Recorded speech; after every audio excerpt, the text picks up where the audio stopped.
여러분, 안녕하세요. 지난 8회 정말 충격적인 엔딩을 보셨죠? 아직도 심장이 두근거리는 분들 많으실 거예요.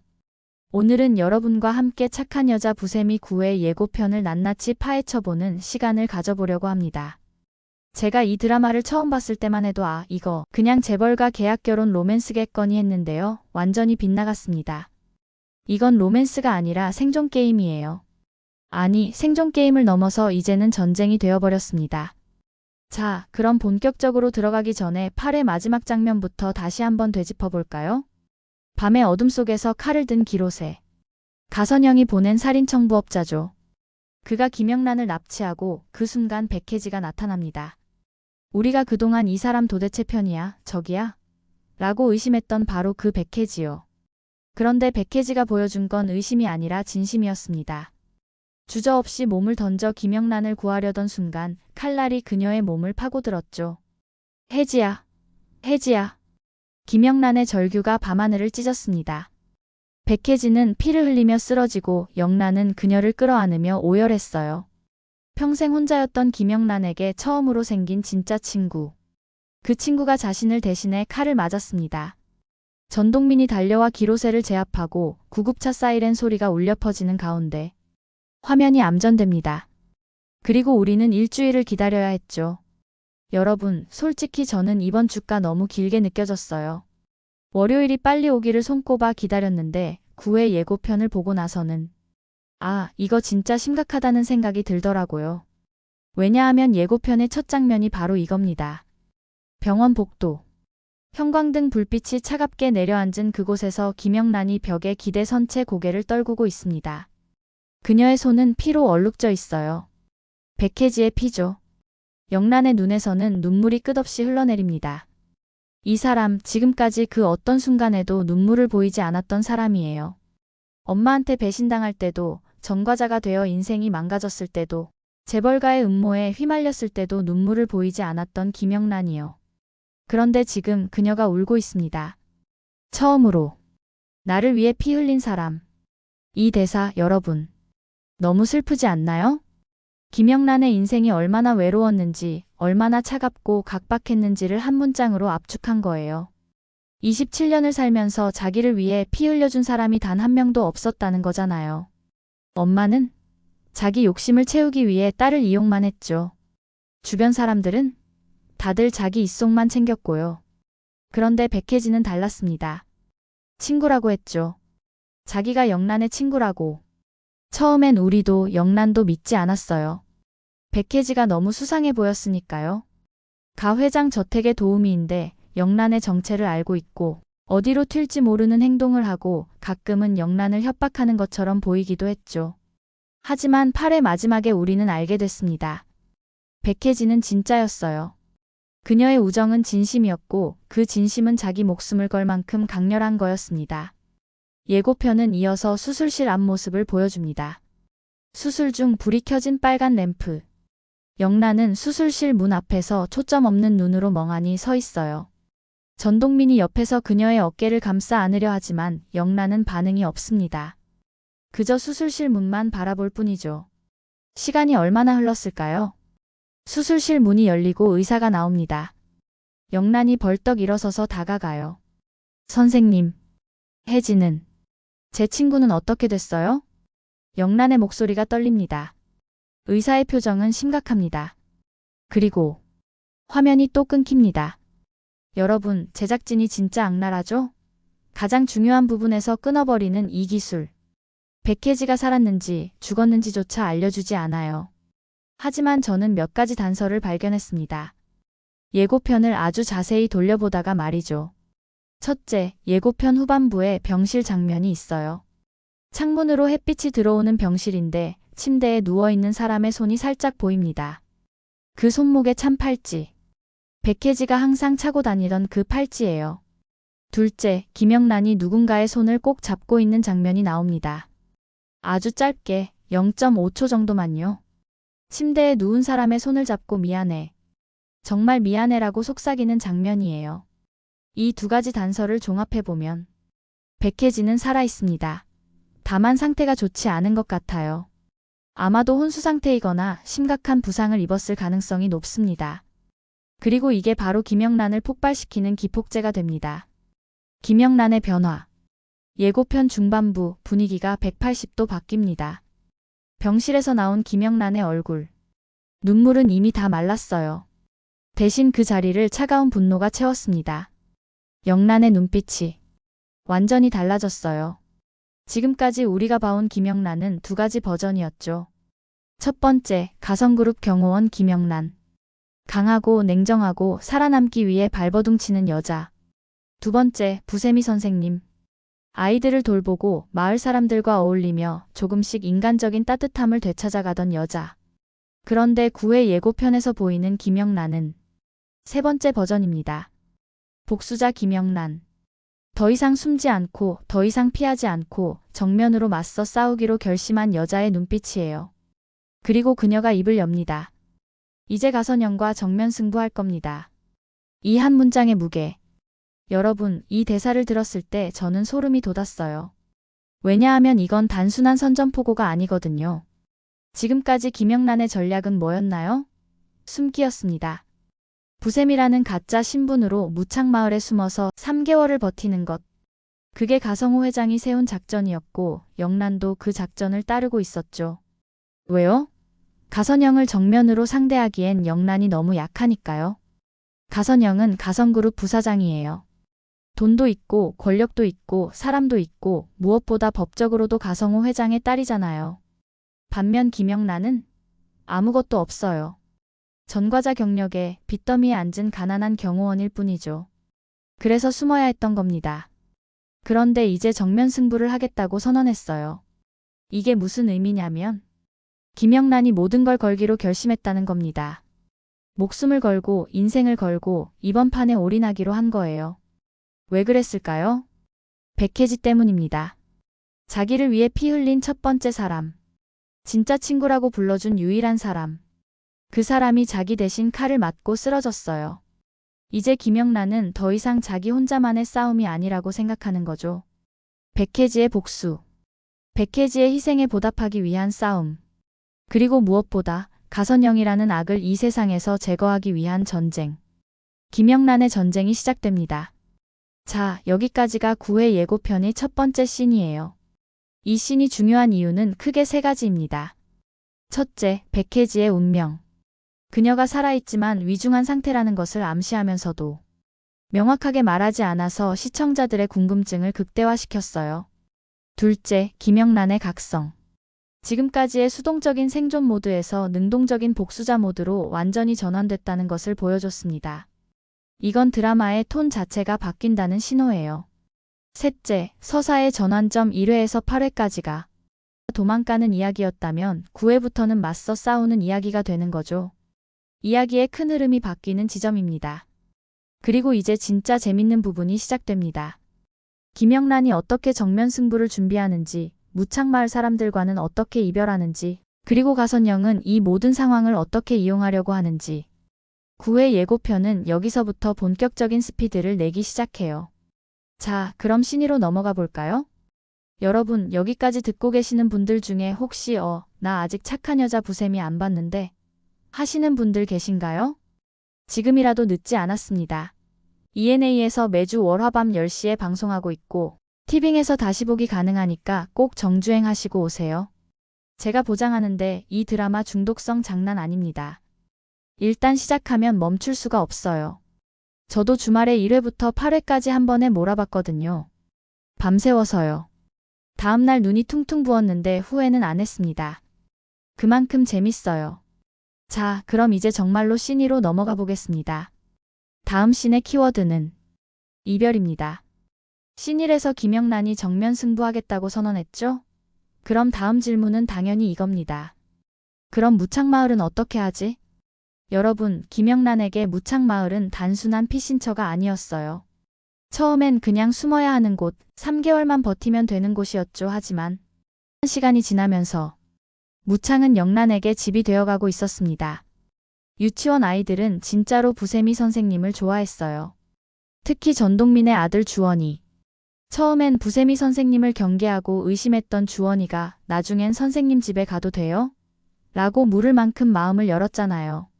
마을 사람들도 마찬가지예요. 처음엔 낯선 이방인을 의심했지만 환영회 사건 이후로는 부세미를 진짜 마을 사람으로 받아들였죠. 부세미 선생님이 떠나면 우리 유치원 어떡해? 라고 걱정할 만큼요. 그리고 전동민. 싱글대디로 아들을 키우며 딸기 농사를 짓는, 처음엔 부세미를 유일하게 의심했던 그 남자. 하지만 진실을 알고 난 후에는 오히려 가장 든든한 지원군이 되어줬던 사람이죠. 6회에서 전동민이 뭐라고 했는지 기억하시나요? 내가 지켜줄게. 27년 인생에서 처음으로 들어본 말이었을 거예요. 김영란에게는. 누군가가 자기를 지켜주겠다는 말. 조건 없이, 대가 없이 그냥 자기를 위해 옆에 서주겠다는 말. 그런 무창을 떠나야 합니다. 예고편의 다음 장면은 무창마을의 평화로운 아침입니다. 햇살이 비치는 딸기밭, 유치원 앞 놀이터, 마을 사람들이 오가는 골목길. 그런데 이상하게 이 장면들이 슬프게 느껴져요. 왜일까요? 배경음악 때문이기도 하지만 무엇보다 이걸 바라보는 김영란의 표정 때문입니다. 영란이 유치원 창문으로 마을을 내려다보는 장면이 나와요. 그 눈빛에는 이별이 담겨 있습니다.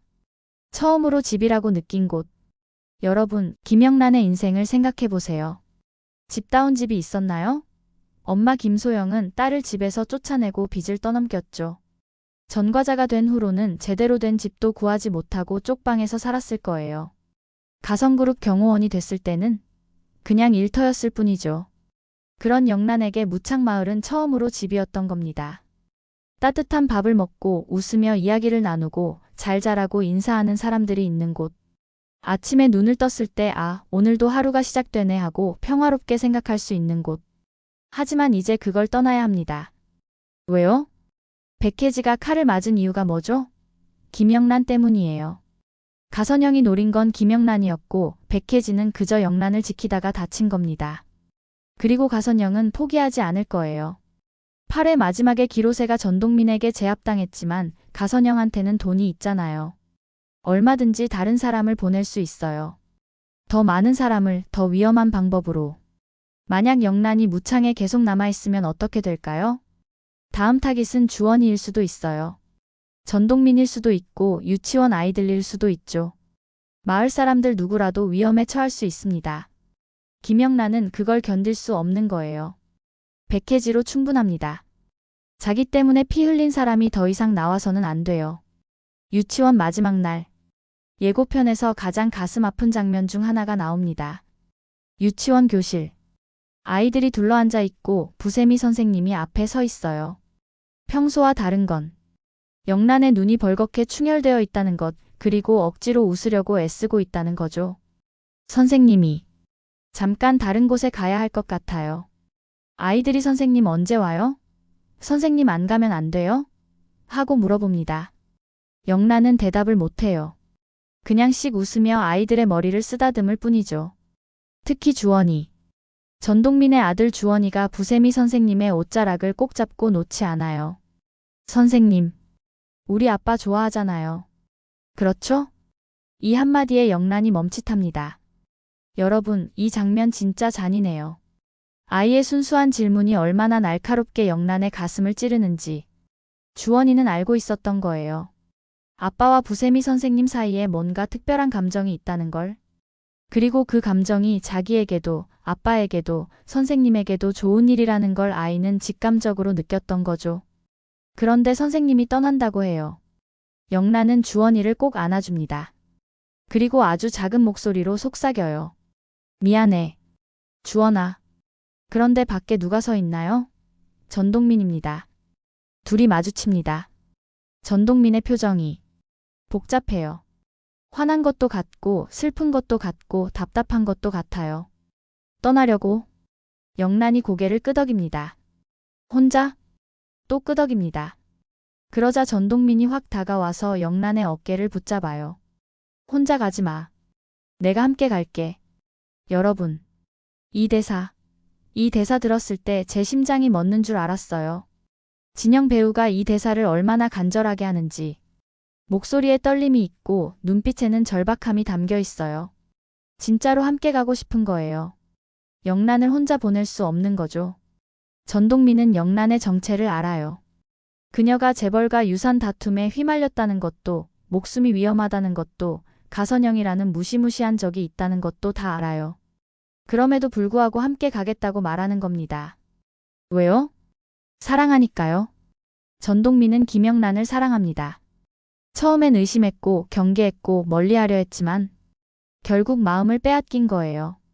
부셈이라는 거짓 이름 뒤에 숨어있던 진짜 김영란에게. 상처받고 외롭고 그럼에도 불구하고 살아남기 위해 발버둥치는 그 여자에게. 그래서 함께 가고 싶은 겁니다. 혼자 위험한 곳으로 보낼 수 없어요. 그런데 김영란의 대답은 안 돼요. 차갑게 거절합니다. 왜? 위험해요. 당신이 다칠 수 있어요. 그래서 혼자 가겠다고? 혼자 가면 안 다쳐? 전동민의 목소리가 높아집니다. 답답한 거죠. 영란도 목소리를 높여요. 전동민 씨는 주원이가 있잖아요.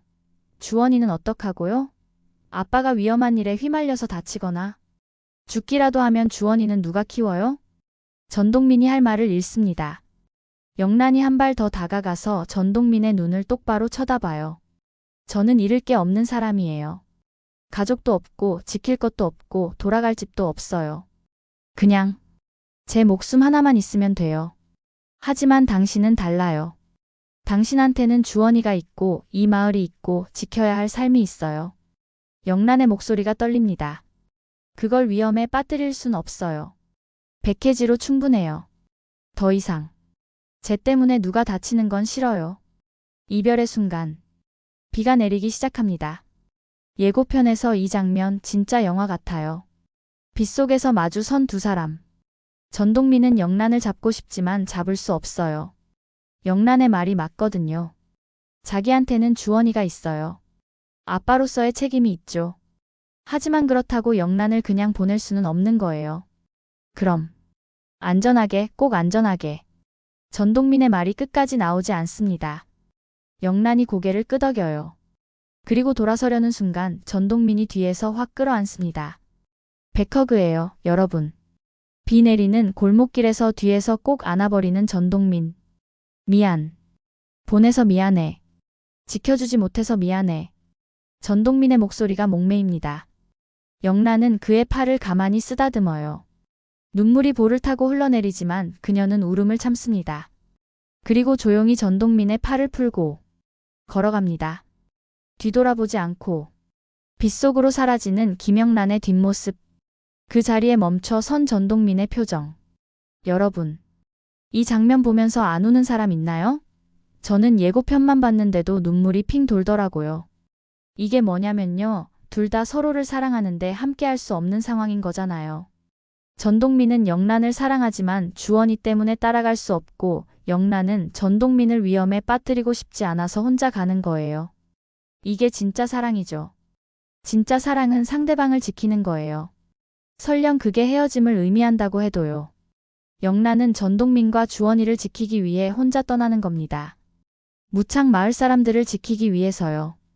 그리고 이제 더 이상 부세미가 아니라 김영란으로 돌아가는 거죠. 부세미의 죽음, 김영란의 부활. 예고편의 다음 장면이 상징적이에요. 부세미 선생님 명찰이 책상 위에 놓여 있습니다. 영란이 그걸 내려다보다가 서랍에 넣어버려요. 그리고 거울을 봅니다. 머리를 묶었던 끈을 풀어요. 부드럽게 내려온 머리카락을 쓸어 넘기고 화장을 지우고 부세미의 외형이 하나씩 벗겨지고 그 아래에서 김영란이 드러납니다. 거울 속 영란의 눈빛이 달라졌어요. 더 이상 숨지 않습니다. 더 이상 연기하지 않아요. 이제는 진짜 자기 모습으로, 진짜 자기 이름으로 싸울 거예요. 부세미는 여기까지. 이제부터는 김영란입니다. 자, 여러분. 씬이 어떠셨나요? 이 씬의 핵심은 이별이었습니다. 무창 마을과의 이별, 부세미라는 정체성과의 이별, 그리고 전동민과의 이별. 하지만 이건 단순한 이별이 아니에요. 새로운 시작을 위한 이별이죠. 김영란은 이제 더 이상 도망가지 않습니다. 무창 마을에서 보낸 시간은 헛된 게 아니었어요. 그곳에서 영란은 배웠어요. 무엇을 배웠냐면 지킬 만한 가치가 있는 것들을요. 백혜지라는 친구, 전동민과 주원이, 마을 사람들, 아이들. 이런 소중한 것들을 지키기 위해서는 가선영을 막아야 해요. 가선영이 계속 살아있는 한 영란이 사랑하는 사람들은 계속 위험할 테니까요. 그래서 영란은 서울로 돌아갑니다. 가선그룹으로, 가선영에게로. 정면 승부를 위해서. 그런데 여러분, 영란이 무창을 떠나는 사이 서울에서는 무슨 일이 벌어지고 있을까요? 가선영은 가만히 있었을까요? 아니면 다음 수를 준비하고 있었을까요? 특히 이돈은 어떻게 됐을까요? 영란의 유일한 조력자였던 변호사 이돈 말이에요. 바로 신삼에서 그 답이 나옵니다. 그리고 신삼의 키워드는 배신입니다. 아니, 정확히 말하면 배신처럼 보이는 것이죠. 준비되셨나요? 그럼 신삼으로 넘어가 보겠습니다. 여기서부터 분위기가 확 바뀌어요. 무창 마을의 따뜻함과 슬픔에서 서울의 차갑고 냉정한 권력 게임으로 돌아옵니다. 그리고 그 중심에 두 사람이 있죠. 가선영과 이돈. 가선영의 등장. 예고편에서 가선영이 등장하는 첫 장면 기억하시나요? 고급 레스토랑입니다. 창밖으로 서울 야경이 보이고 샹들리에가 은은하게 빛나는 그런 곳이요. 가선영이 테이블에 앉아 와인을 홀짝이고 있어요. 그녀의 패션 센스는 역시 완벽하죠. 딱 떨어지는 핏의 블랙 슈트, 목에 걸린 다이아몬드 목걸이, 완벽하게 정돈된 머리. 근데 여러분, 자세히 보세요. 목. 가선영의 목에 뭔가 있어요. 바로 붕대입니다. 제가 첫 질문에서 말씀드렸던 그거 맞죠? 9회 예고에 가선영이 목에 피를 흘리며 등장한다고 했잖아요. 정확히는 피를 흘리는 장면은 아니고 목에 하얀 붕대를 감고 있는 거예요. 그 위로 살짝 핏자국이 스며 나온 게 보입니다. 누가 가선영을 다치게 한 걸까요? 예고편은 그 답을 주지 않아요. 하지만 몇 가지 추측이 가능하죠. 첫 번째 가능성 기로세. 8회에서 전동민에게 제압당한 기로세가 가선영에게 복수를 시도했을 수도 있어요.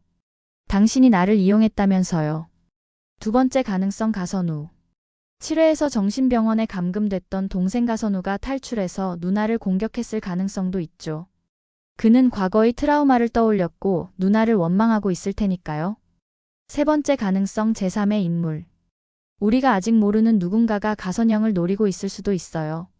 어쨌든 중요한 건 가선영이 다쳤다는 겁니다. 그런데도 그녀는 여기 레스토랑에 앉아 있어요. 평온한 표정으로 와인을 마시면서요. 왜요? 가선영은 이런 사람이거든요. 목에 칼을 맞아도 피를 흘려도 약점을 보이지 않는 사람. 오히려 그걸 이용할 방법을 찾는 사람이죠. 그리고 지금 그녀는 누군가를 기다리고 있습니다. 이돈의 등장. 레스토랑 문이 열리고 이돈이 들어옵니다. 서현우 배우죠. 가성호 회장의 개인 변호사, 김영란의 유일한 조력자였던 그 사람. 이돈의 표정이 평소와 달라요. 지금까지 우리가 본 이돈은 항상 자신감 넘치고 영리하고 상황을 통제하는 사람이었잖아요.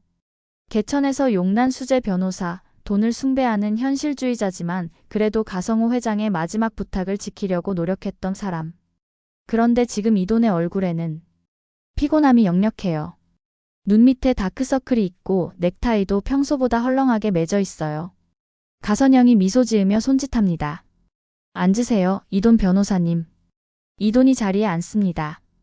두 사람 사이에 테이블 위에 촛불이 흔들리고 있어요. 가선영의 제안. 가선영이 입을 엽니다. 힘들어 보이시네요. 많이 바빴죠? 경찰 조사도 받아야 했을 테고 백혜지 씨 일로도 골치 아프셨을 거고. 이돈이 차갑게 대답해요. 무슨 용건이십니까, 가선영 이사님? 용건이요? 가선영이 피식 웃습니다. 제안이죠. 이돈 변호사님께 아주 좋은 제안이요. 그녀가 테이블 위로 뭔가를 밀어냅니다. 서류 봉투예요. 열어보세요. 이돈이 망설이다가 봉투를 엽니다. 그리고 눈이 커집니다. 우리는 그 서류의 내용을 볼 수 없어요. 하지만 이돈의 반응으로 짐작할 수 있죠. 엄청난 금액일 거예요. 가선영이 와인을 한 모금 마시고 말합니다. 50억입니다.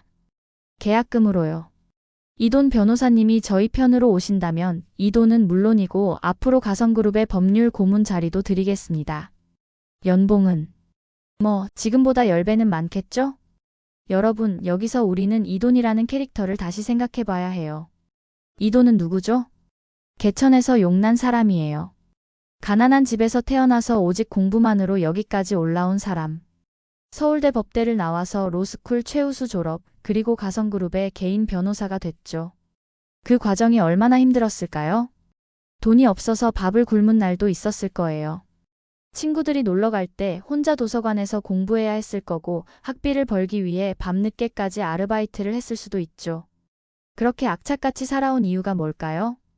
돈 때문입니다. 이도는 돈을 숭배하는 현실주의자예요. 극중 대사로도 나왔잖아요. 이 세상에서 돈만큼 정직한 건 없다고. 가난이 얼마나 비참한지 아는 사람이에요. 돈이 없으면 아무것도 할 수 없다는 걸 뼈저리게 느낀 사람이죠. 그런 이 돈 앞에 지금 50억이 놓여 있습니다. 50억이에요, 여러분. 평생 벌어도 모으기 힘든 돈이 지금 당장 통장에 들어올 수 있어요. 거기다 가성그룹 법률 고문이라는 지위, 연봉 10배 솔직히 흔들리지 않을 사람이 있을까요? 그런데 가선영은 당근만 주지 않습니다. 채찍도 준비했죠. 물론 거절하실 수도 있어요. 가선영의 목소리가 차갑게 식습니다. 하지만 그러면 이돈 변호사님도 공범이 되는 거 아시죠? 김영란 씨를 숨겨준 것, 가짜 신분을 만들어준 것, 심지어 경찰 조사까지 방해했잖아요. 이거 다 범죄예요, 변호사님. 이돈의 얼굴이 굳습니다. 가선영이 계속 말해요. 제가 고소하면 변호사님은 변호사 자격 박탈되세요. 그동안 쌓아온 커리어 다 날아가는 거죠. 개천에서 용이 됐는데 다시 개천으로 돌아가는 겁니다. 잔인하죠, 이 여자? 가선영은 이돈의 약점을 정확히 알아요. 그가 무엇을 가장 두려워하는지, 무엇을 가장 원하는지. 그리고 그걸 이용해서 이돈을 조종하려는 거예요. 어떻게 하시겠어요, 이돈 변호사님? 이돈이 서류를 내려다봅니다. 오랜 침묵이 흐릅니다. 그리고 이돈이 입을 엽니다. 생각해 보겠습니다. 가선영이 만족스러운 미소를 짓습니다. 현명한 선택이세요. 48시간 드릴게요. 그때까지 답을 주세요. 이돈이 일어나서 레스토랑을 나갑니다. 서류 봉투를 들고요. 가선영은 그의 뒷모습을 보며 와인잔을 들어 올립니다. 마치 승리를 축배하듯이. 여러분, 이 장면 보고 어떤 생각이 드셨어요? 이돈이 배신하는 거 아냐? 저도 처음엔 그렇게 생각했어요. 50억의 법률 고문 자리까지 주겠다는데 거절할 수 있을까? 게다가 거절하면 변호사 자격까지 날아간다는데. 이돈은 돈을 숭배하는 현실주의자라고 설정되어 있잖아요. 그런 사람이 이런 제안을 거절할까? 하지만 여러분, 드라마는 늘 반전이 있는 법이죠. 예고편의 다음 장면들을 보면 뭔가 이상한 점들이 보이기 시작해요. 첫 번째 장면, 이돈이 어두운 주차장에서 누군가와 통화하고 있어요. 계획대로 진행하겠습니다. 누구한테 하는 말일까요? 가선영한테? 아니면 김영란한테? 두 번째 장면, 이돈이 서류를 불태우고 있어요. 뭔가를 없애는 거죠. 가선영이 준 서류일까요? 아니면 다른 증거일까요? 세 번째 장면, 이돈과 가선영이 다시 만나는 장면. 이돈이 가선영한테 뭔가를 건넵니다. USB인 것 같아요. 가선영이 만족스럽게 웃어요. 이 장면들만 보면 완전히 이돈이 배신한 것처럼 보이죠? 하지만 네 번째 장면이 나옵니다. 반전의 암시. 이돈이 혼자 사무실에 앉아 있어요. 컴퓨터 화면을 보면서 뭔가를 하고 있죠. 화면을 자세히 보면 가선영에 관한 자료들이 정리되어 있어요. 그녀의 금융거래 내역, 통화 기록, 이메일. 이돈이 혼잣말처럼 중얼거립니다. 증거는 충분해. 이제 타이밍만 맞추면. 그럼 이돈은 배신한 게 아니라 이중 스파이를 하고 있는 건가요? 가선영한테 협조하는 척하면서 실제로는 가선영의 범죄 증거를 모으고 있는 거죠? 여러분, 제 생각은 이래요. 이돈은 배신하지 않을 겁니다. 왜 그렇게 생각하냐고요? 첫째, 이돈에게는 가성호 회장과의 약속이 있어요. 가 회장은 죽기 전에 이돈에게 부탁했죠. 김영란을 지켜달라고. 이돈은 그 약속을 지키려는 사람이에요. 둘째, 이돈은 영리해요. 단순히 돈만 좋아하는 사람이 아니라 장기적으로 생각할 줄 아는 사람이죠. 가선영 편에 서는 게 당장은 이익일 수 있지만 장기적으로는 가선영은 언제든 자기를 배신할 수 있는 사람이에요. 반면 김영란은 의리가 있는 사람이죠. 셋째, 이돈도 사람이에요. 8회까지 보면서 우리는 알 수 있었잖아요. 이돈이 영란을 단순히 일로만 돕는 게 아니라는 걸. 어쩌면 그도 영란에게 마음이 있을 수도 있어요.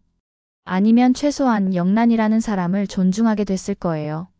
그래서 저는 이돈이 이중 스파이를 하고 있다고 봅니다. 가선영한테는 협조하는 척하면서 실제로는 그녀의 범죄 증거를 모으는 거죠. 50억? 받은 척하고 나중에 법정 증거로 제출하면 돼요. 가선영이 뇌물을 줬다는 증거가 되니까요. USB? 가짜 정보를 줬을 거예요. 아니면 의도적으로 가선영이 범죄를 저지르도록 유도하는 정보일 수도 있고요. 이돈의 진짜 계획. 예고편의 마지막 부분에서 이돈이 누군가와 통화하는 장면이 다시 나와요. 영란 씨, 걱정하지 마세요. 제가 다 준비해뒀습니다. 아, 이돈이 통화한 상대는 김영란이었던 거예요. 둘은 계속 연락하고 있었고 이돈이 가선영한테 접근한 것도 다 계획의 일부였던 겁니다. 가선영은 자기가 이돈을 포섭했다고 생각하지만 실제로는 이돈이 가선영을 속이고 있었던 거죠. 자, 씬3을 정리해볼까요? 이 씬의 제목은 흔들리는 충성이었지만 실제로는 충성은 흔들리지 않았어요.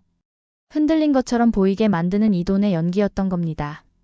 가선영은 돈과 협박으로 이돈을 포섭했다고 생각하지만 이돈은 오히려 그걸 이용해서 가선영의 약점을 파고들고 있는 거예요. 이게 중요한 이유가 뭐냐면 김영란이 혼자가 아니라는 걸 보여주기 때문이에요. 영란은 무창마을을 떠나면서 잃을 게 없는 사람이라고 했죠. 혼자라고 생각했어요. 하지만 아니에요. 이돈이 있어요. 영란의 편에서 함께 싸우고 있는 변호사가 있습니다. 백혜지도 있어요.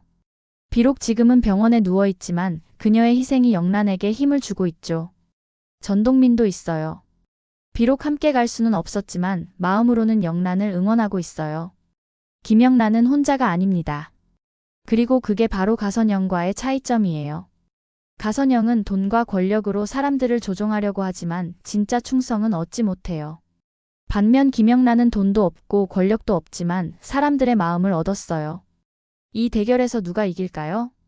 그런데 여러분, 제가 한 가지 빠뜨린 게 있어요. 가선영의 목 부상 말이에요. 누가 가선영을 다치게 한 걸까요? 그리고 더 중요한 건 가선영이 다쳤다는 게 구애 스토리에 어떤 영향을 미칠까요? 예고편에는 또 다른 충격적인 장면이 있어요. 가선영이 목에 붕대를 감은 채로 기자회견장에 나타나는 장면이요. 그녀가 뭐라고 말하는지 아세요? 저는 김영란 씨에게 피습을 당했습니다. 가선영이 자기 목 부상을 김영란 탓으로 돌리는 거예요. 이게 씬4의 내용입니다. 그리고 여론전의 시작. 준비되셨나요? 씬4, 지금 바로 시작합니다. 여기서부터는 속도감이 붙어요. 가선영이 본격적으로 반격에 나서거든요. 그리고 그 방법이 정말 교묘합니다. 기자회견장. 예고편에서 가장 충격적인 장면 중 하나죠. 화려한 기자회견장. 수십 명의 기자들이 카메라를 들이대고 있어요. 플래시가 터지고 마이크가 빽빽이 놓여있는 단상. 그리고 그 중앙에 가선영이 앉아 있습니다. 목에는 하얀 붕대가 감겨 있어요. 얼굴은 창백하고 표정은 고통스러워 보이죠. 옆에는 변호사들이 도열해 있고요. 완벽한 피해자의 모습입니다. 가선영이 떨리는 목소리로 말합니다. 저는 지난 22일 밤 김영란 씨에게 피습을 당했습니다. 완벽한 거짓말. 여러분, 이게 가선영의 전략이에요. 8회에서 누가 그녀의 목을 다치게 했는지는 모르죠. 기로세일 수도, 가선우일 수도, 다른 누군가일 수도 있어요. 하지만 가선영은 이 상황을 이용하는 겁니다. 자기 목 부상을 김영란 탓으로 돌려버리는 거예요. 기자회견은 계속됩니다. 김영란 씨는 저희 아버지 가성호 회장님을 속이고 계약 결혼을 통해 유산을 가로채려 했습니다. 제가 법적 절차를 밟겠다고 하자 저를 살해하려 한 겁니다. 가선영의 눈에서 눈물이 흘러내려요. 저는 지금도 무섭습니다. 언제 또 그녀가 나타날지. 완벽한 연기죠. 언론 플레이. 예고편은 빠르게 뉴스 화면들을 보여줍니다. 가성그룹 상속녀 피습 사건. 계약 결혼 사기극, 살인 미수로 번져. 흑수저 경호원, 재벌가 노린 범죄 행각. 자극적인 헤드라인들이 쏟아져요. 그리고 김영란의 사진이 뉴스에 떡하니 걸립니다. 전과 기록까지 공개되죠. 김영란 씨는 과거 절도죄로 실형을 산 전력이 있으며 여론이 완전히 김영란에게 불리하게 돌아갑니다. 댓글창에는 악플이 쏟아지고 포털 사이트 실시간 검색어 1위에 김영란 살인 미수가 올라가요. 설상가상으로 예고편에 김소영이 등장합니다. 김영란의 엄마죠. 그녀도 기자들 앞에 서 있어요. 제 딸이 이런 짓을 할 줄은 몰랐습니다. 눈물을 흘리며 말해요. 어렸을 때부터 돈에 집착했어요. 제가 잘못 키웠나 봅니다. 완전히 딸을 팔아버리는 거예요. 여러분, 이 여자 진짜 끝까지 최악이죠? 7회에서 가선영과 손잡은 이후로 완전히 가선영 편에 섰어요. 가선영이 돈을 줬거나 협박을 했거나 아니면 둘 다일 거예요. 어쨌든 김소영은 생물학적 엄마로서 김영란을 완전히 배신합니다. 경찰의 추적. 뉴스는 계속 이어져요. 경찰은 김영란 씨에 대한 체포영장을 신청했으며 현재 도주 중인 것으로 파악됩니다. 영란의 얼굴이 수배자 명단에 올라가요. 무창 마을에서도 뉴스가 나옵니다. 전동민이 TV를 보고 있는 장면이 나와요. 그의 표정이 굳어 있어요. 주원이가 옆에서 물어봅니다. 아빠, 부세미 선생님 괜찮아? 전동민은 대답을 못해요. 조여오는 압박. 예고편에서 김영란이 모자를 깊이 눌러쓰고 거리를 걷는 장면이 나옵니다. 주변 사람들이 스마트폰을 보며 수군거려요. 영란의 얼굴이 뉴스에 나오니까 인식될 위험이 있는 거죠. 영란이 편의점에 들어갔다가 TV에서 자기 얼굴을 보고 황급히 나옵니다. 지하철에서도 버스에서도 어디서든 영란의 사진이 뉴스로 나와요. 가성그룹 상속녀 공격한 김영란 전과자 출신 경호원. 도망칠 곳이 없어요. 그런데 이돈의 연락. 영란의 폰이 울립니다. 이돈이에요. 영란 씨, 절대 경찰에 자수하지 마세요. 하지만 이 변호사님, 저 지금 가선영의 함정입니다. 자수하면 끝나요. 제가 다른 방법을 찾고 있으니까 조금만 더 버티세요. 이돈의 목소리가 간절합니다. 48시간만 숨어 계세요. 그 안에 제가 증거를 찾아낼게요. 영란이 고개를 끄덕입니다. 하지만 그녀의 눈빛에는 결심이 담겨 있어요. 숨지 않는다. 예고편이 마지막 부분. 김영란이 모자를 벗습니다. 선글라스도 벗어요. 얼굴을 드러낸 채로 서울거리를 당당하게 걷습니다. 이제는 정면으로 영란이 걸어가는 곳은 가성그룹 본사 빌딩입니다. 여러분, 신사 어떠셨어요? 가선영의 역공이 정말 교묘하죠? 피해자 코스프레로 여론을 완전히 장악해버렸어요. 언론, 경찰, 심지어 친엄마까지 모두 영란의 적이 됐습니다. 하지만 김영란은 포기하지 않아요. 오히려 더 이상 숨지 않겠다고 선언합니다. 그리고 가성그룹으로 직접 향하는 거죠. 이제 최후의 대결만 남았습니다. 신호에서 모든 게 결판납니다. 신호 최후의 전쟁 -9회를 기다리며 BGM 웅장하고 긴장감 넘치는 오케스트라. 드디어 마지막 씬입니다, 여러분. 지금까지 우리는 백혜지의 희생, 무창마을과의 이별, 이돈의 이중 스파이, 그리고 가선영의 교묘한 역공까지 모두 살펴봤어요. 이제 진짜 클라이맥스가 남았습니다. 가성그룹 본사 앞. 예고편에 가장 강렬한 장면이 나옵니다. 김영란이 가성그룹 본사 빌딩 앞에 서 있어요. 50층 높이의 거대한 유리 건물이 그녀를 내려다보고 있죠. 영란은 한 발 한 발 빌딩 안으로 걸어 들어갑니다. 로비의 사람들이 그녀를 알아봐요. 수군거리고 휴대폰으로 사진을 찍고 누군가는 경비에게 신고하려고 해요. 하지만 영란은 멈추지 않습니다. 당당하게 정면으로 엘리베이터를 향해 걸어가죠. 최상층으로. 엘리베이터 숫자가 올라갑니다. 1층, 10층, 20층, 30층. 영란의 얼굴이 클로즈업 됩니다. 그녀의 눈빛에는 두려움이 없어요. 오직 결의만 있을 뿐이죠. 그리고 50층. 엘리베이터 문이 열립니다. 회장실 앞. 고급스러운 복도. 끝에 문이 보입니다. 영란이 그 문을 향해 걷는데 갑자기 양옆에서 경비원들이 나타나요. 김영란 씨, 움직이지 마세요. 경비원들이 영란을 제지하려고 합니다. 그 순간 회장실 문이 활짝 열립니다. 그리고 가선영이 나타나요. 두 여자의 대면. 드디어 김영란과 가선영이 정면으로 마주섭니다. 예고편에서 이 장면은 정말 소름 돋아요. 두 사람이 복도 양끝에서 서로를 바라보는 장면. 마치 서부 영화의 결투신 같아요. 가선영이 피식 웃으며 손짓합니다. 들어와요, 김영란 씨. 기다리고 있었어요. 경비원들이 물러서고 영란이 회장실 안으로 들어갑니다. 문이 닫힙니다. 회장실 안. 거대한 회장실. 통유리창으로 서울 전경이 한눈에 보여요. 가선영이 책상에 앉아있고 영란이 그 앞에 섭니다. 용감하네요.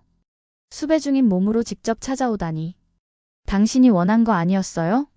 제가 나타나길. 맞아요. 가선영이 책상 위에 서류를 밀어냅니다. 유산 포기 각서예요. 여기 사인하면 모든 고소를 취하하죠. 경찰도 언론도 다 정리해 줄게요. 영란이 서류를 내려다봅니다. 대신 가성 회장님의 유산 전부를 포기하는 거죠? 당연하죠. 원래 당신 것도 아니었잖아요. 침묵이 흐릅니다. 거절. 영란이 서류를 집어들더니 찢어버립니다. 안 돼요. 가선영의 표정이 굳습니다. 저는 가 회장님과 약속했어요. 3개월을 버티고 주주총회에 참석하기로. 그 약속을 지킬 겁니다. 지금 무슨 소리를. 영란이 가선영에게 한 걸음 다가가요. 그리고 가 회장님이 진짜 원했던 건 돈이 아니었어요. 복수였죠. 가선영 이사님, 당신의 범죄를 세상에 알리는 것. 가선영의 얼굴이 차갑게 식습니다. 증거 있어요? 곧 나올 겁니다. 예고편의 다음 장면. 병원. 백혜지가 눈을 뜹니다. 의사와 간호사들이 놀라워하는 가운데 백혜지가 천천히 일어나요. 그리고 옆에 놓인 가방에서 뭔가를 꺼냅니다. 작은 녹음기예요. 백혜지가 미소 짓습니다. 다 녹음했어. 무얼 녹음했을까요? 8회에서 백혜지가 영란과 동민의 대화를 몰래 엿들었던 장면 기억하시죠? 우리는 그게 의심스러웠어요. 하지만 실제로는 백혜지가 다른 걸 녹음하고 있었던 거예요. 7회쯤 가선영과 김소영의 대화를 우연히 듣게 되는 장면이요.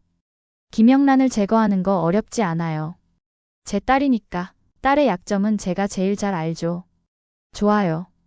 그럼 당신은 김영란의 어머니로서 증언을 해주세요. 딸이 원래 문제가 많았다고. 돈만 주신다면야. 백혜지는 이 대화를 몰래 녹음했던 겁니다. 병원에서 백혜지가 이돈에게 전화를 걸어요. 이돈 변호사님. 증거 있어요. 가선영이 김소영과 공모한 녹음 파일. 이돈의 얼굴이 밝아집니다. 혜지 씨. 깨어났어요. 네. 그리고 이거 꼭 써먹어야 해요. 영란이를 위해서. 이돈이 즉시 움직입니다. 주주총회 D-7. 예고편에 자막이 뜹니다. 주주총회까지 7일. 시간이 얼마 남지 않았어요. 영란은 3개월을 버티고 주주총회에 참석해야 유산을 받을 수 있습니다. 가선영은 그 전에 영란을 제거하려고 하고요. 이돈과 백혜지는 가선영의 범죄 증거를 모으고 있습니다. 전동민은 무창에서 영란을 걱정하며 기다리고 있어요. 모든 인물들의 운명이 한 곳으로 모이고 있습니다. 최후의 대결 예고. 예고편의 마지막 장면들이 빠르게 지나갑니다. 주주총회장 입구. 기자들이 몰려있는 모습. 가선영이 단상에 오르는 장면. 영란이 문을 열고 들어오는 장면. 이돈이 서류 뭉치를 들고 있는 장면. 백혜지가 휠체어를 타고 나타나는 장면. 전동민이 주원이 손을 잡고 TV를 보는 장면. 그리고 마지막으로 김영란과 가선영이 마주보며 서 있는 장면. 영란이 말합니다. 가 회장님의 마지막 소원. 제가 꼭 이루겠습니다. 가선영이 차갑게 웃어요. 해보세요. 할 수 있다면. 화면이 암전됩니다. 자, 여러분. 여기까지가 착한 여자 부세미 9회 예고편의 모든 내용이었습니다. 정말 미치겠죠? 백혜지는 깨어났고 녹음 파일이라는 결정적 증거가 있고 김영란은 더 이상 숨지 않고 정면 승부를 선언했어요. 9회에서는 정말 엄청난 일들이 벌어질 것 같아요. 제 예상으로는요. 첫째, 백혜지의 정체가 완전히 밝혀질 겁니다. 그녀가 단순한 청소부가 아니었다는 복선이 계속 있었잖아요. 어쩌면 가성호 회장이 심어둔 스파이였을 수도 있어요. 둘째, 이돈과 영란의 반격이 시작됩니다. 가선영과 김소영의 공모를 증명하는 녹음 파일, 그리고 이돈이 모은 다른 증거들이 공개될 거예요. 셋째, 가선영의 목 부상 진실이 드러나겠죠. 실제로 누가 그녀를 다치게 했는지, 그리고 왜 영란에게 누명을 씌웠는지. 넷째, 전동민이 다시 등장할 것 같아요. 무창에만 있을 수 없죠. 아마 주원이와 함께 서울로 올라와서 영란을 도울 거예요. 그리고 마지막으로 주주총회. 9회가 주주총회 직전까지 진행되고 10회에서 진짜 최후의 결전이 펼쳐질 것 같습니다. 착한 여자 부세미 9회는 10월 28일 월요일 밤 10시에 ENA에서 방송됩니다. 티빙에서도 동시 스트리밍 되니까 편하신 방법으로 보시면 돼요. 여러분 정말 놓치지 마세요. 지금까지 8회까지도 엄청 재밌었는데 9회부터는 진짜 본격적인 대결이 시작될 거예요. 오늘 영상이 도움이 되셨다면 좋아요와 구독 부탁드리고요. 9회 방송 후에 리뷰 영상으로 다시 찾아뵙겠습니다. 그때는 진짜 내용으로 만나는 거죠. 예고편과 실제 내용이 얼마나 다른지, 또 어떤 반전이 있는지 함께 보면 더 재밌을 거예요. 여러분, 월요일까지 건강하시고요. 착한 여자 부세미 9회에서 만나요. 지금까지 드라마 팡팡이었습니다. 감사합니다.